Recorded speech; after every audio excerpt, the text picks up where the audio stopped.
Hello everyone, চলে এসেছি নতুন একটা মিনি ব্লগ নিয়ে। তো গাইস, তোমরা হয়তো ভাবছো যে এই কাদা নিয়ে কী করছে এগুলো, তো দাঁড়াও বলছি।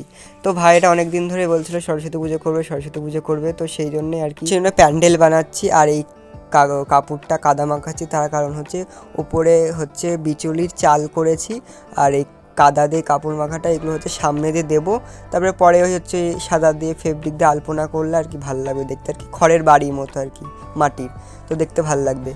তো সেটাই আর কি করছি। আর আমরা হচ্ছে যত ছোটোবেলায় যখন আমরা সরস্বতী পুজো করতাম, তখন আমরা নিজেরাই প্যান্ডেল বানাতাম। আর আগের বছর বানিয়েছিলাম হচ্ছে পাহাড়ের প্যান্ডেল। যেহেতু আমি তখন ব্লগ করতাম না, তাই আর সে নিয়ে করতেও পারিনি, ভিডিওটা নেই।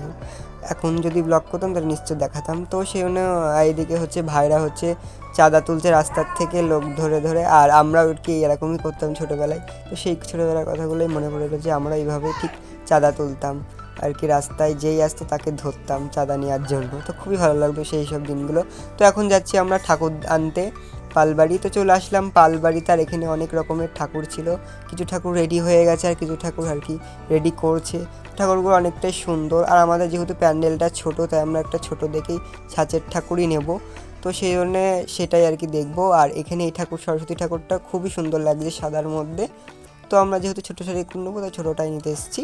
তো এবার ওরা দিকে ঠাকুর দেখছে, আর এদিকে এই ঠাকুরটা আমার কিন্তু সব থেকে বেশি ভালো লেগেছে। দেখো ঠাকুরের চোখটা এখন আঁকাচ্ছে, তো খুবই ভালো লাগছে। তো আমাদের বাড়ির কাছেই হচ্ছে পালবাড়িতে, আমরা হেঁটেই চলে এসেছিলাম। এই দেখো, দেখতে পাচ্ছ এখানে কি সুন্দর করে আঁকছে, ঠাকুরের গায়ের কালারটাও সেই করেছে। তো আমরা হচ্ছে এই অভ্র দিয়ে চিকচিক করছে এই ঠাকুরটা নিলাম। তো এবার আমরা বাড়ি চলে আসলাম, আর এই দেখতে লাইটগুলো জ্বালিয়ে দিয়েছে, তো খুবই ভালো লাগছে। তো ভিডিও যদি ভালো লাগে থাকে তো চ্যানেলটা সাবস্ক্রাইব করে দেবেন। নেক্সট ব্লগে